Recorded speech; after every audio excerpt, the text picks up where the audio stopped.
Movie की starting दो चोरों से होती है जिनके नाम बड़ी और जैक थे। ये दोनों तीन लोगों को लूटने के इरादे से उन्हें जान से ही मार डालते हैं। उन्हें मारने के बाद जब ये दोनों उनके बैग्स को खोलते हैं तो उनके हाथ सिर्फ और सिर्फ किताबें लगती हैं, क्योंकि मरने वाले तीनों लोग प्रोफेसर थे। अब बड़ी और जैक वहाँ से जाने लगते हैं। वो दोनों यहाँ से जा ही रहे थे कि तभी उन्हें अपने सामने इंसानी कंकाल नजर आते हैं। कंकाल देखकर वो दोनों घबरा गए थे। अब वो जल्दी जल्दी वहाँ से जाने ही लगते हैं कि तभी उन पर कैनिबल्स का एक ग्रुप हमला कर देता है। इस हमले में बड़ी की मौत हो गई थी और जैक डरकर कैनिबल्स पर फायर कर वहाँ से भाग जाता है। अब चलते हैं ब्राइट होप नाम के गांव में, जहाँ सभी लोग बड़ी ही शांति और आराम से रहते थे। इसी गांव के घर में जॉनी नाम का एक आदमी आराम से सोफे पर बैठा अखबार पढ़ रहा था। जॉनी फोरमैन था, जिसके लिए वो घर से दूर रहता था, लेकिन इस समय वो छुट्टियां लेकर घर पर आराम कर रहा था, क्योंकि ड्यूटी पर उसकी टांग में चोट लग गई थी। जॉनी की वाइफ का नाम समांथा था, जो एक असिस्टेंट डॉक्टर थी। इस वजह से वो जॉनी का बहुत अच्छे से ख्याल रखती है। समांथा उससे कहती है कि मुझे खुशी है कि तुम घर में मेरे पास हो, नहीं तो तुम हमेशा अपनी जॉब की वजह से घर से दूर ही रहते हो। ये सुनकर जॉनी उसे समझाने लगता है कि मैं अपनी जॉब की वजह से मजबूर हूँ, वरना तुम्हारी जैसी प्यारी बीवी को छोड़कर भला कौन दूर रहना चाहेगा। जॉनी समांथा से बहुत प्यार करता था और समांथा भी उसे बहुत चाहती थी। रात को जैक भागकर ब्राइट होप गाँव में आकर एक पेड़ के नीचे चोरी किए हुए सामान को जमीन में गाड़ देता है। अब कहानी में इस गांव का बार दिखाया जाता है, जहां अभी अभी डॉनी नाम का एक जेंटलमैन आया था। वो बहुत अमीर होने के साथ साथ बहुत बहादुर भी था, इसीलिए गांव के सभी लोग उसकी बहुत रिस्पेक्ट करते थे। अब जैक भी बार में आकर ड्रिंक करने लगता है, लेकिन उसे ये नहीं पता था कि इसी बार में बैठा डिप्टी जेफ उस पर नजर रख रहा है। जेफ जल्दी जल्दी शेरिफ फ्रैंकलिन के पास जाकर उसे जैक के बारे में सब बताता है। जेफ उसे बताता है कि जैक खतरनाक आदमी लग रहा है और उसे जमीन में कुछ छुपाते हुए भी देखा है। इसके बाद शेरिफ और जेफ सीधा बार में आकर जैक से पूछते हैं कि तुम हमारे गांव में क्यों आए हो। तो जैक उन्हें कहता है कि मैं तो एक यात्री हूँ, बस थोड़ा सा आराम कर जहाँ से चला जाऊंगा। शेरिफ को उस पर शक हो रहा था, क्योंकि उसने जो कपड़े पहने थे वो उसकी फिटिंग के तो बिल्कुल भी नहीं लग रहे थे। शेरिफ के कहने पर जेफ उसकी तलाशी लेता है, लेकिन उसके हाथ कुछ भी नहीं लगता। जब फ्रैंकलिन उसे पेड़ के नीचे सामान छुपाने के बारे में पूछता है तो जैक हैरान होता है और डर कर वहाँ से भागने लगता है,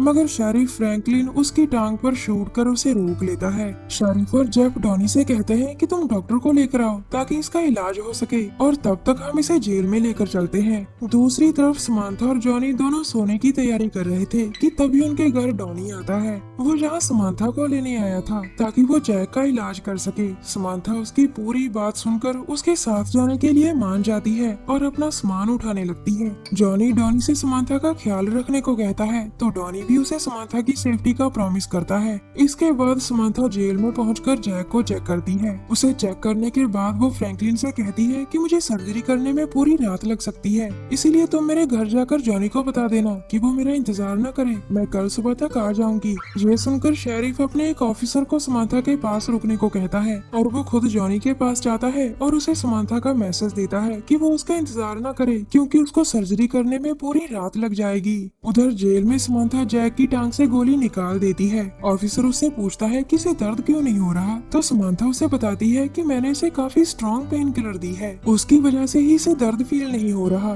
गाँव में दूसरी तरफ अस्तबल में घोड़े काफी हलचल कर रहे थे। जब उन्हें देखने वहाँ काम करने वाला लड़का आता है तो उसे वहाँ दो कैनिबल नजर आते हैं, जो उस पर हमला कर उसे मार देते हैं। अगली सुबह जॉनी उठकर देखता है कि समांथा अभी तक घर नहीं आई थी। दूसरी तरफ शेरिफ के घर में शेरिफ अपनी बीवी को नाश्ता बनाने में मदद कर रहा था। तभी उसके घर बार ऑनर आकर उसे बताता है कि अस्तबल में काम करने वाले लड़के को किसी ने मार डाला और तुम्हारी जेल से कैदी जैक, समांथा और तुम्हारा ऑफिसर तीनों गायब है। उसकी बात सुनकर वो तैयार होकर क्राइम सीन पर जाता है और देखता है कि लड़के को किसी ने बहुत बुरी तरह से काट दिया था। इसके बाद वो सीधा जेल में जाता है, जहाँ उसे एक तीर मिलता है। तीर देखकर शेरिफ समझ गया था कि जेल पर हमला हुआ है और वही लोग समांथा, जैक और ऑफिसर को ले गए होंगे। वो उस तीर को जेफ को देकर कहता है कि इस तीर को लेकर प्रोफेसर के पास जाओ और पता करो कि ये किसका तीर है। दरअसल वो कैनिबल्स जैक का पीछा करते करते इस गांव में पहुंच गए थे और अब वो जैक के साथ साथ समांथा और ऑफिसर को भी उठाकर ले गए थे।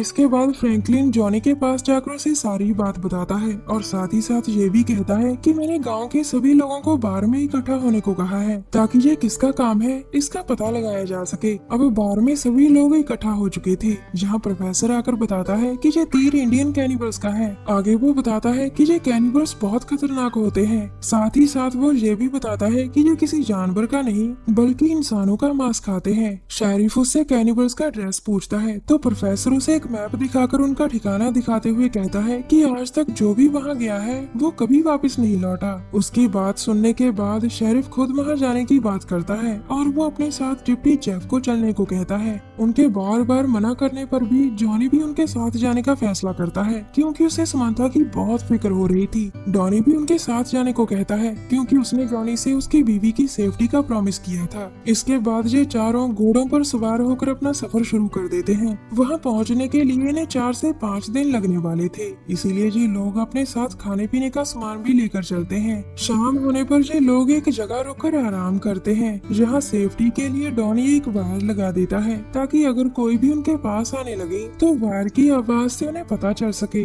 अगले दिन वो फिर से आगे बढ़ते हैं और रास्ते में एक नदी पर रुककर पानी भरने लगते हैं। तभी डॉनी अपनी दूरबीन से देखता है कि जॉनी की टांग में बहुत दर्द हो रहा है और उसके पास एक पेन किलर भी थी। जब जॉनी सभी के पास वापिस आता है तो वो लोग उससे पेन किलर की शीशी छीन लेते हैं क्योंकि वो काफी स्ट्रॉन्ग पेन किलर थी जिसकी ज्यादा डोजेस लेने की वजह से उसकी मौत भी हो सकती थी। इसके बाद वो अपना सफर फिर से शुरू करते हैं और रात होने पर फिर एक जगह रुककर आराम करने लगते हैं। जब वो सो रहे थे तो जॉनी कोई आवाज सुनकर उठ जाता है। वो देखता है कि एक आदमी डॉनी को मारने की कोशिश कर रहा था जिसे जॉनी शूट कर मार देता है। अब वो सभी देखते हैं कि उनके घोड़े गायब थे। दरअसल कुछ मैक्सिकन चोरों ने उनके घोड़े चुरा लिए थे। जेफ उन्हें डॉनी के घोड़े के बारे में बताता है जो वहीं जमीन पर जख्मी हालत में पड़ा था। डॉनी उन्हें बताता है कि उसका घोड़ा बहुत वफादार था, इसी वजह से वो उनके साथ नहीं जा रहा होगा और उन लोगों ने इसीलिए इसे जख्मी कर दिया। इसके बाद डॉनी बहुत दुखी होता है और अपने घोड़े का दर्द खत्म करने के लिए उसे शूट कर मार देता है। अब वो सभी रात को ही सफर करने लगते हैं क्योंकि उनके घोड़े चोरी हो जाने के कारण उनकी रफ्तार धीमी हो गई थी। जॉनी की टांग में काफी दर्द होने के कारण उसकी स्पीड और भी स्लो हो गई थी। जेफ डॉनी की टांग देखकर कहता है कि तुम्हारी टांग में इन्फेक्शन हो गई है, जिसके बाद जेफ जॉनी के कहने पर उसकी टांग की सर्जरी कर देता है। इसके बाद वो सभी जॉनी को वहीं छोड़कर आगे बढ़ने का फैसला करते हैं। तो जॉनी उन्हें कहता है कि वो लोग रास्ते में 4-4 पत्थर रखकर उसके लिए हिंट छोड़ते जाएं ताकि जब वो उठे तो वो इन हिंट्स की मदद से उनके पास पहुंच सके। जॉनी की बात मानकर वो तीनों उसके लिए हिंट छोड़ते हुए आगे बढ़ रहे थे। अगले दिन सुबह तक वो तीनों कैनिबल्स के अड्डे के बहुत करीब पहुंच गए थे। वो कैनिबल्स एक पहाड़ी के शिखर पर गुफाओं में रहते थे। ये लोग भी सोच ही रहे थे कि उन तक कैसे पहुंचे कि तभी उन पर 2 कैनिबल हमला कर देते हैं जिन्हें ये लोग शूट कर मार देते हैं। कैनिबल्स ने डॉनी पर जहरीले तीर से वार किया था जिससे वो मरने वाला था। अब डॉनी अपने साथियों से कहता है कि मुझे एक गन देकर तुम लोग आगे बढ़ो ताकि तुम लोग समांथा और ऑफिसर को बचा सको। अब जेफ और शेरिफ आगे बढ़ते हैं। उनके जाने के बाद डॉनी के पास एक कैनिबल आता है और डॉनी पर एक हथियार फेंक कर मारता है, मगर डॉनी भी उसे देखते ही शूट कर देता है और इन दोनों की मौत हो जाती है। उधर जब जेफ और शेरिफ आगे बढ़ रहे थे तो उन पर फिर से 2 कैनिबल हमला कर देते हैं, जिसके बाद वो उन्हें घसीटकर पहाड़ी के पास ले जाते हैं और फिर एक बिसल बजाते हैं जिसे सुनकर ऊपर गुफा से एक रस्सी नीचे फेंकी जाती है। अब उन दोनों को रस्सी से बांधकर ऊपर गुफा में खींचा जाता है। वो देखते हैं कि समांथा और ऑफिसर जिंदा थे। शेरिफ के पूछने पर समांथा कहती है कि इन लोगों ने जैक को मारकर खा लिया। अब वहाँ उनका लीडर आकर जोर से चिल्लाता है जिसे सुनकर उनके 2 चमचे आकर ऑफिसर को जेल से बाहर निकालते हैं। कैनिबल्स पहले ऑफिसर की खोपड़ी उधेड़ते हैं और बाद में उसे उल्टा करके उसके दोनों पैरों को पकड़कर उसे खींचकर 2 टुकड़े कर उसे मार देते हैं। कैनिबल्स के जाने के बाद समांथा शेरिफ से जॉनी के बारे में पूछती है। वो उसे बताते हैं कि हमारे मना करने पर भी वो नहीं माना और वो हमारे साथ ही आया है। उसकी टांग में दर्द होने के कारण वो पेन किलर लेकर आराम कर रहा है। जब वो उठेगा तो हिंट देखकर जहाँ पहुँच जाएगा। उनसे जॉनी के बारे में सुनकर समांथा बहुत गुस्सा करती है कि उन्हें जहाँ मौत के मुंह में नहीं आना चाहिए था। दूसरी तरफ जॉनी को होश आ गया था और वो अपना सफर शुरू करता है और चलते चलते एक जगह रुककर आराम करने लगता है। तभी उस पर भी दो कैनिबल आकर हमला करने लगते हैं, लेकिन जॉनी उन्हें शूट कर मार देता है। जॉनी की नजर कैनिबल के गले में एक चीज पर पड़ती है, जिसे जब वो निकालता है तो देखता है कि ये तो कोई सीटी है। इसी सीटी की मदद से ये लोग एक दूसरे को बुलाते थे। जब जॉनी उस सीटी को बजाता है तो उसके सामने एक और कैनिबल आता है और जॉनी उसे भी मार देता है। दूसरी तरफ गुफा में शेरिफ के पूछने पर समांथा उन्हें बताती है कि यहाँ 12 लोग हैं और इनके पास तो प्रेग्नेंट औरतें भी हैं, जिनकी इन लोगों ने आंखें फोड़ रखी हैं। शेरिफ उन्हें बताता है कि इनके 3 लोग तो मारे जा चुके हैं और अब हमें सिर्फ 9 को मारने का प्लान बनाना है। लेकिन उन्हें नहीं पता था कि 3 और कैनिबल्स को जॉनी ने मार दिया था, जिस वजह से अब 9 नहीं सिर्फ 6 लोग ही बचे थे। शेरिफ प्लान बनाता है और जब 3 कैनिबल उनके पास आते हैं तो शेरिफ ड्रिंक में जॉनी की पेन किलर मिलाकर उसे पीने का नाटक करने लगता है। ड्रिंक के लिए शेरिफ और जेफ को झगड़ते देखकर कैनिबल भी उनसे ड्रिंक छीनकर पीने लगते हैं और ड्रिंक पीकर सोने चले जाते हैं। जब वो सो रहे थे तो उनमें से एक की मौत हो जाती है क्योंकि उसने सबसे ज्यादा ड्रिंक की थी। उसके मरने के बाद जो 2 कैनिबल जिंदा बचे थे वो आकर शेरिफ को बाहर निकालते हैं और उसका पेट काटकर उसमें गरम गरम बॉटल डाल देते हैं। इसके बाद एक कैनिबल शेरिफ को शूट करने की कोशिश करता है, लेकिन वो उसे शूट कर नहीं पाता